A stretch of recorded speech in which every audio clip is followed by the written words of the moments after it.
യേശുവിൽ പ്രിയരെ, നോമ്പിന്റെ വിശുദ്ധിയിലായിരിക്കുന്ന നാം ഈ പ്രഭാതത്തിൽ ധ്യാനിക്കേണ്ടത് അമ്മയുടെ സമർപ്പണമാണ്.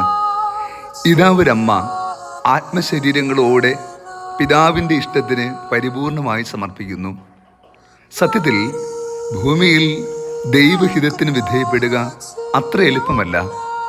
കർത്താവ് അരുൾ ചെയ്ത കാര്യങ്ങൾ നിറവേറുമെന്ന് വിശ്വസിച്ച അങ്ങ് ഭാഗ്യവതി എന്നാണ് പരിശുദ്ധാത്മാവിനാൽ നിറഞ്ഞ് എലിസബത്ത് ഈ അമ്മയെ നോക്കി പറഞ്ഞത്. കാരണമുണ്ട്. ദൈവത്തിൻ്റെ പദ്ധതികൾ വിശ്വസിക്കുകയും അതിന് വിധേയപ്പെടുകയും സ്വയം സമർപ്പിക്കുകയും ചെയ്യുക എളുപ്പമുള്ളതല്ല.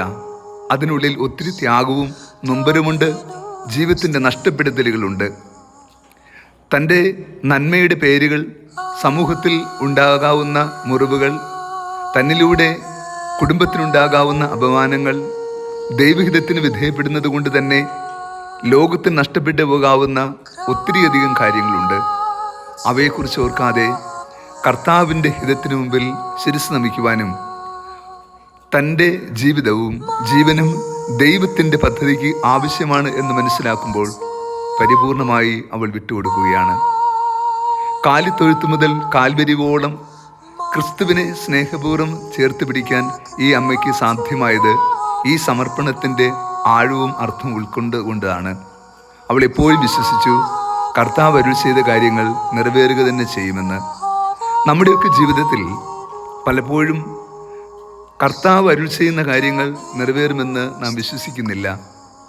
കാരണം ജീവിതത്തിൽ നാം ഇഷ്ടപ്പെടുകയും ആഗ്രഹിക്കുകയും ചെയ്യുന്നത് പോലെ സാധ്യമാകുന്ന നിമിഷങ്ങളിൽ മാത്രം നമുക്ക് ഈ വചനം യാഥാർത്ഥ്യമായി തോന്നും. എന്നാൽ ജീവിതത്തിൽ നാം പ്രതീക്ഷിക്കാത്ത അസ്വസ്ഥതയോ പ്രയാസങ്ങളോ നഷ്ടങ്ങളോ രോഗങ്ങളോ കടബാധ്യതകളോ നൊമ്പരങ്ങളോ ഉണ്ടാകുമ്പോൾ നമ്മൾ വിപരീതമായി ചിന്തിച്ചു പോകുന്നു. പരിശുദ്ധ അമ്മയും നാമും തമ്മിലുള്ള വ്യത്യാസം ഇത് തന്നെയാണ്. അവൾ എല്ലായ്പ്പോഴും എല്ലാ കാര്യത്തിലും ദൈവതിരിഹിതം കണ്ടെത്തി. കാരണം അവൾ സമർപ്പിതയായിരുന്നു. കർത്താവിൻ്റെ സ്നേഹത്തിന് അവൻ്റെ കൃപയുടെ തിരുസന്നിധിയിൽ ആത്മശരീരങ്ങളോടെ അവൾ വിട്ടുകൊടുത്തു.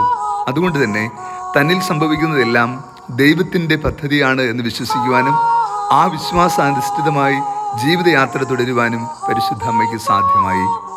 ഈ കാലഘട്ടത്തിൽ നമുക്ക് വേണ്ട വിശ്വാസ ബലവും ഈ സമർപ്പണത്തിൻ്റെ ആത്മീയത തന്നെയല്ലേ? നമുക്കും പ്രാർത്ഥിക്കാം. ഈ അമ്മയെപ്പോലെ ദൈവത്തിരുസന്നിധിയിൽ പൂർണ്ണമായി വിട്ടുകൊടുത്തുകൊണ്ട് ദൈവഹിതം നിറവേറ്റാൻ ദൈവം അനുഗ്രഹിക്കട്ടെ.